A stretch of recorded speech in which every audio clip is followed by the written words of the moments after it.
কেমন আছো ভাইরা? দেখতে দেখতে আমার 3টে বছর কর্মজীবনের কেটে গেল। তো এর মধ্যে অনেক ট্যুর হয়েছে, অনেক ঘোরাঘুরি হয়েছে। ট্যুর বলতে ডিউটি পারপাস ট্যুর। আমাদের পুলিশের ডিউটিটা এমন ধরনের যে এখানে ডিউটিও হয়, সাথে সাথে অনেক প্লেস, সুন্দর সুন্দর প্লেস যেগুলোতে মানুষ ট্যুর করে, সেসব জায়গাগুলো আমাদের ডিউটি পারপাস ঘোরাও হয়ে যায়। এই একটা সুবিধা রয়েছে, এই জন্য মাইন্ড ফ্রেশ থাকে, বোরিং ফিল আসে না। আর পুলিশের তো ডিউটি অনেক রকমের হয়, তো ল অ্যান্ড অর্ডার ডিউটিগুলোতে বেশিরভাগ ক্ষেত্রে এরকমভাবে বিভিন্ন প্লেস চেঞ্জ করে করে হয় বলে এই ধরনের ডিউটিগুলোতে মাইন্ড রিফ্রেশ থাকে।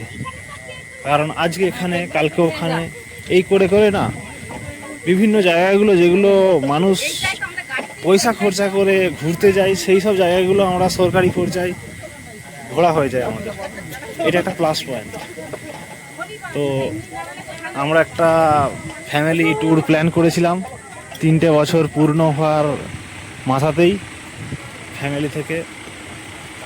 তো নতুন আবার রিক্রুটমেন্টের নিয়োগের সময় চলে এসেছে। আর কিছুদিনের মধ্যেই নতুন রিক্রুটমেন্টের রেজাল্ট বেরোবে আসন্ন। তো এইসব জিনিসগুলো তারাও ফিল করবে, যারা এই নতুন রিক্রুটমেন্টে নিউ কামাররা যারা এই চাকরিতে জয়েন করতে চলেছে, তারা এইসব জিনিসগুলো ফিল করতে পারবে। তারাও আস্তে আস্তে এরকম ফ্যামিলি ট্যুর করবে, ফ্যামিলিকে নিয়ে এনজয় করবে। একটা ক্যারিয়ার সেটেল হওয়ার পরে লাইফটা আরও বিভিন্ন পারপাস খুলতে থাকে, যে পারপাসগুলো এখন এই অবস্থাতে লাইফটা আমাদের একমুখী হয়ে যায়। একমুখী বলতে কি, নিজেকে সব জায়গা থেকে গুটিয়ে রাখতে হয়।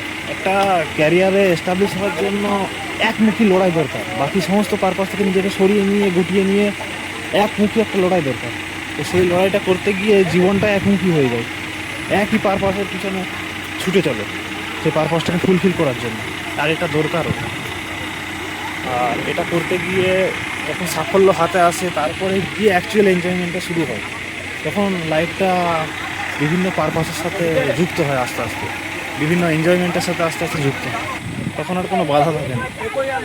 তো এটা একটা মোটিভেশনের কাজ করবে নিউ কামারদের জন্য, যারা জয়েন করতে চলেছে চাকরিটাতে ভবিষ্যতে। খুব সম্ভবত শুনতে পাচ্ছি যেটা 2024 সালে রিক্রুটমেন্ট বেরিয়েছিল, এই সেপ্টেম্বর মাসেই তাদের ট্রেনিং শুরু হবে। তো এখন জুলাই চলছে, কিছুদিনের মধ্যেই রেজাল্ট আসবে, 100% একদম আসবেই। আর তাদের লাইফে এক আমূল পরিবর্তন ঘটতে চলেছে। যারা এই পরীক্ষাটা, এক্সামটা ক্র্যাক করে যাদের ফাইনাল মেরিটে যাদের নাম থাকবে, তাদের লাইফে সত্যিই এক আমূল পরিবর্তন আসতে চলেছে। আর যাদের ফাইনাল মেরিটে নাম থাকবে না, আমার সবসময় বার্তা তাদের জন্য থাকে, বিশেষ করে বার্তাটা।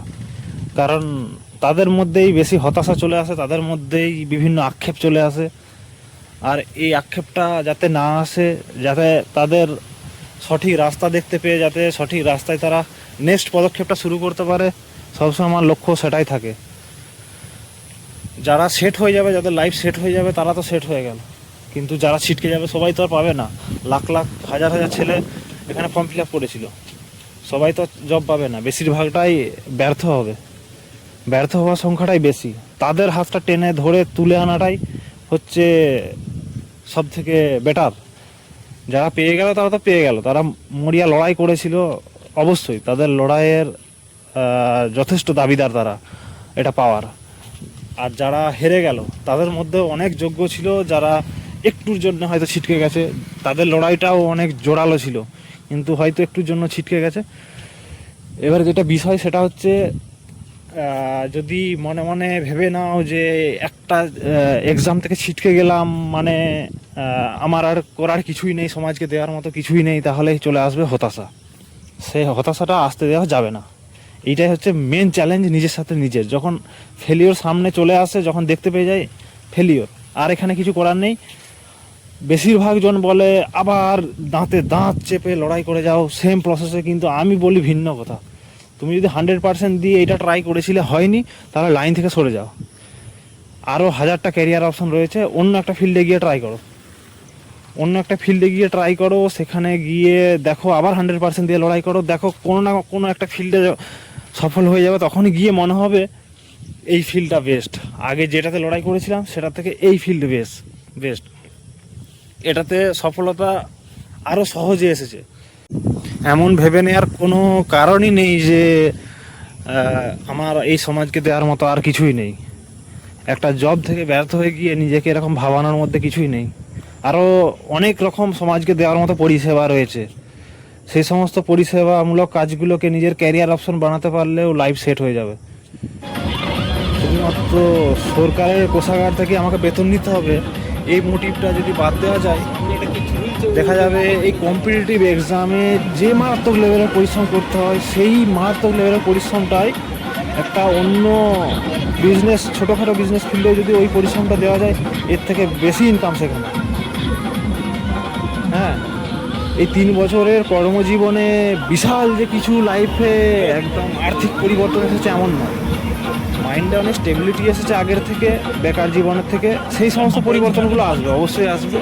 সেটা যে কোনো ক্যারিয়ার যখন সেট হয়ে যাবে, যখন পকেটে টাকা আসতে থাকবে, যেই মানসিক টেনশনগুলো, বেচানিগুলো যেগুলো পড়ার টেবিলে থাকে, সে সমস্ত অনেক টেনশন থেকে রিলিফ পাওয়া যাবে। তখন লাইফটাকে অনেক হালকা লাগবে অবশ্যই। তা বলে এই নয় এই চাকরিটা পেলেই তবে মাইন্ড হালকা হবে, নয়তো আর কোনো কোথাও হবে না অন্য কোনো ক্যারিয়ারে, এমনটা নয়। যে কোনো একটা ক্যারিয়ার সেট হয়ে গেলেই মাইন্ড অনেকটা হালকা হয়ে যাবে। যে সমস্ত প্রেশারগুলো থাকে, আর্থিক টানাপোড়েন থাকে লাইফে, সে সমস্ত আর্থিক সমস্যাগুলো মিটে যাবে যে কোনো একটা ক্যারিয়ার সেট হয়ে গেলে। আর তুলনা করে দেখতে গেলে অন্যান্য ক্যারিয়ারগুলো সেট হওয়া এর থেকে অনেক সহজ। একটা কম্পিটিটিভ এক্সামকে ক্র্যাক করে তারপরে যেই পরিশ্রমটা দিয়ে এই এক্সামটা ক্র্যাক করে ওই চাকরিটা পাওয়া যায়, তারপরে গিয়ে যে স্যালারিটা পাওয়া যায়, সেটা এই পরিশ্রমের তুলনায় কিছুই না। এই সেম পরিশ্রম অন্য ফিল্ডে, অন্য কোনো ক্যারিয়ার অপরচুনিটিতে করে দিলে সেখানে ক্যারিয়ার আরও সহজে দাঁড়িয়ে যেতে পারতো। কিন্তু আমরা হতাশ হয়ে যাই, আমাদের এটাই চাই, আমরা মাইন্ডে বসিয়ে নিই এইটাই চাই, এটাই সবাই দৌড়াচ্ছে এটার পিছনে, আমাকেও দৌড়াতে হবে এটার পিছনে। বাকি আরও 10 জনকে দেখে আমরা ওটার পিছনে দৌড়াতে শুরু করি। যখন আমরা সেই দৌড়ে ব্যর্থ হয়ে যাই, তখন আমরা হতাশ হয়ে যাই। আমরা চারপাশে একবার তাকিয়ে দেখি না, এটা ছাড়া আমাদের আরও কতগুলো ক্যারিয়ার অপশন ছিল, আরও কতগুলো ফিল্ডে আমাদের সফল হওয়ার অপরচুনিটি ছিল। যারা এই রিক্রুটমেন্ট থেকে ব্যর্থ হয়ে ছিটকে যাবে, দেখবে তাদেরকে তাদের অনেক কোচিং ইনস্টিটিউটের টিচাররা ধরে রাখার জন্য অনেক সময় মোটিভেট করবে যে আরেকবার ট্রাই করো, এবারে জান লাগা দো পুরা, এরকমভাবে মোটিভেট করবে। পুরো একদম নিজের 100% দিয়ে লড়াই করো, তাহলে এবারেই কেন 100% দিয়ে লড়াইটা করলে না? আমার থিঙ্কিং টোটালি ভিন্ন। তারা তাদের বিজনেস, তার পেছনে তাদের স্বার্থ রয়েছে। যত বেশি সংখ্যক স্টুডেন্টকে ধরে রাখতে পারবে, যত মোটিভেট করে পজিটিভ এনার্জি ঢুকিয়ে এই লাইনটাকে ধরে রাখতে পারবে, তত এখানে তাদের ফায়দা রয়েছে। তোমরা যদি অন্য লাইনে চলে যাও, অন্য কোনো বিজনেস লাইনে চলে যাও, তাদের কোনো ফায়দা নেই সেখানে, তাদের সেখানে শেখানোর মতো কিছুই নেই। এটা হচ্ছে মেন ব্যাপার। আমি সবসময় বলি অন্য কথা ট্রাই করবে, একবারই করো পুরো 100% দিয়ে, সেটাতে ব্যর্থ হলে অন্য ফিল্ডে চলে যাও, সেখানে গিয়ে আবার 100% দিয়ে ট্রাই করো, সেখানে ব্যর্থ হলেও আবার একটা অন্য ফিল্ড চুজ করো।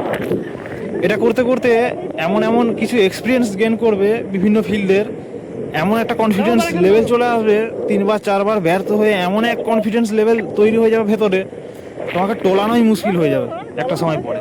তারপরে যেই ফিল্ডে সফলতা, যে কোনো একটা ফিল্ডে সফল হবেই, 100% হতেই হবে একদম, এত নলেজ চলে আসবে তখন ভেতরে।